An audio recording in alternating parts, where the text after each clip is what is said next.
Hello, my name is Vincent, and I want to show you a brief overview of a little Java program that I wrote. It's nothing fancy. I'm still pretty much a beginner by most standards. I'm still a beginner at Java, maybe even at programming as a whole. But you know, I'm pretty enthusiastic about it, and hopefully you'll like it. So what this is a very basic ecosystem simulator, which makes use of the kind of the classic setting of grass, rabbits, and foxes in here. Let me just get right in and get it running, so you'll have something to look at while I explain the details. Okay, so what you'll see here is a grid of, in this case, 30 by 30 tiles or cells, whatever you want to call them, on which the animals that you will see represented by letters can move. The colors represent whether there's grass growing on any tile, which is probably the first thing to explain. The brown is just soil, obviously, and then the various shades of green are grass. The darker the color, the more fully grown, I guess, the grass on that tile is. And if it's the darkest color over here, it has a chance to spread, as you just saw over here. The grass is spreading in this direction. Now, the rabbits and the foxes, they will move around one step at a time. I guess one tile per time step. And I'm just following this rabbit here with the mouse. And if they're hungry and they're on top of a grass that is not at the least grown stage, which is this color, they'll be eating here. This rabbit. Oh, no, it's a different rabbit. I'm not sure what happened there. Here, see, that just ate that tile, and now it's less grown, this grass. Oh no. Something else you might have noticed is that this rabbit just went from a lowercase r to an uppercase R, which means that she grew up to become mature and of reproductive age, basically. Also, I can tell that she's a she because of the coloring. This is what Java calls magenta, which is the female color in this simulation, and the blue colors are the males. And the R's stand for rabbits and the F stands for fox. The F's stand for foxes, obviously. So the rabbits will walk around and eat the grass if they're hungry enough, and they will also reproduce. Like say, this female rabbit has just come in contact with a male rabbit. There's a good chance she's now pregnant. And let's see if she gives birth. No, she doesn't give birth because enough time already passed for the duration of pregnancy. Maybe she just got pregnant with this rabbit here, though. It's a bit. I mean, I didn't. Obviously this is all simulated, so it's kind of random. I can't predict what's going to happen exactly, so it's a bit tough to show you these things. Nope. Again, nothing. Anyway, so when they run into another reproductive member of the same species of different sex, the female has a chance to get pregnant, and then in the case of the rabbits, 5 time steps later, she will give birth to a young baby rabbit,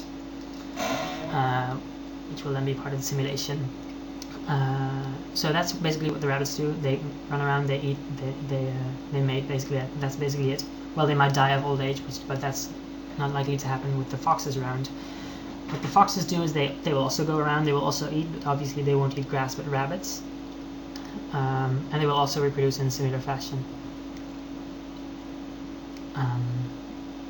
So yeah, the parts of this simulation so far, it involves hunger and feeding, it has aging, and it has reproduction, but that's basically the only real concepts that it contains. There's no thirst or drinking yet. Obviously there's no water. There's no terrain. It's just either grass or dirt. You can see this as a there's no elevation or anything like that. There's also no pathfinding or sensing of nearby animals. It's not like the foxes go chasing after the rabbits, or the rabbits will flee. They all just basically run around randomly. Well, the foxes will look around before they move to see if there's a rabbit nearby if they're hungry, in which case they'll attack the rabbit, but that's it. But these are things that I might want to add later on, and also generally I want to just make it more realistic, because all the numbers that I added were basically I just came up with those arbitrarily. They're probably not really right for these species in real life. You see, this female rabbit is pregnant now. She just passed a male rabbit. No, again, nothing. Sorry, I wish I could show you that more clear. Maybe you've already spotted something elsewhere that I missed. I mean, obviously, they have been reproducing because there's quite a lot of rabbits now. And just because they're still young ones, that tells you they've been reproducing, like this young male rabbit over here. Because at this point, enough time steps have gone by that none of the rabbits from the beginning of the simulation would still be young ones. That is, not yet of reproductive age. Anyway, so that's it really. I'll just show you also how it looks if I increase the speed over here. So instead of 1000 milliseconds per time step, that'll be 50, so you'll get 20 steps per second. Oops, I'm gonna move this over a bit. There you go. I think you should be able to see that now. You won't be able to follow everything that's going on per step, probably, unless you're amazing somehow. But you might see some patterns emerge, especially in the spread and growth of the grass, and it being eaten again by the rabbits. And I'll just shut up so you can enjoy this, hopefully.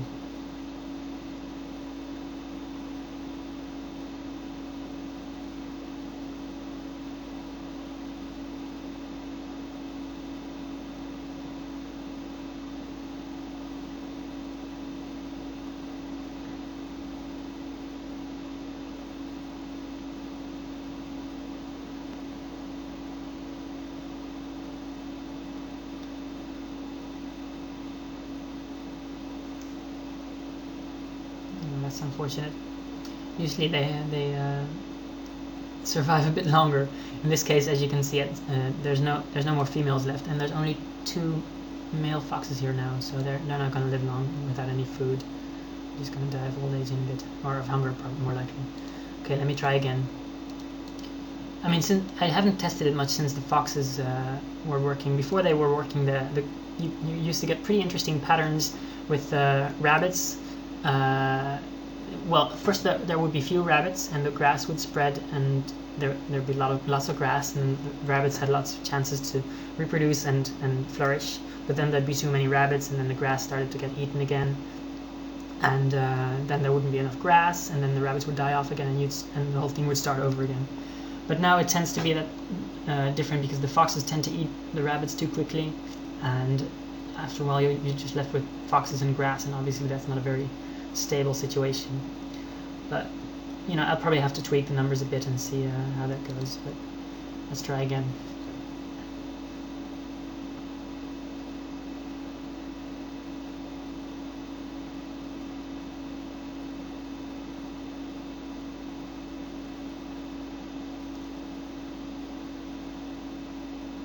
You can kind of tell that now the rabbits are increasing and the grass is starting to get thinned out all across.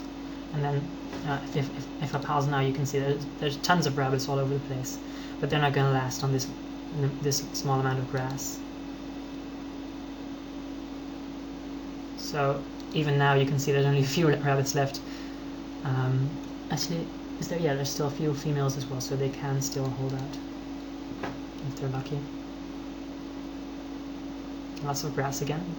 So obviously not a lot of rabbits to get rid of them. Yeah, the rabbits seem to be bouncing back, I think. And then in a little while you'll start to see the grass decreasing again. There you go. Although I think the foxes are long gone by now. Okay, so it seems to have stopped. I'm not sure why it's doing it. I think it's getting a bit too much for it or something. I'm not sure. Maybe that's because I'm making a recording as well. Anyway, so hopefully that was enough anyway. So yeah, I hope you enjoyed it, and let me know what you think, or if you have any questions or suggestions even about what I might add to this whole simulation. I mean, I know there's plenty of things, and most of the suggestions you'll make are probably going to be difficult for me to handle, but I can try. Also, I think maybe my mic is a bit poor and poor quality, so if there's a lot of noise throughout this video, I'm sorry about that. Alright, well, thanks for watching, and yeah, I'll see you around. Bye.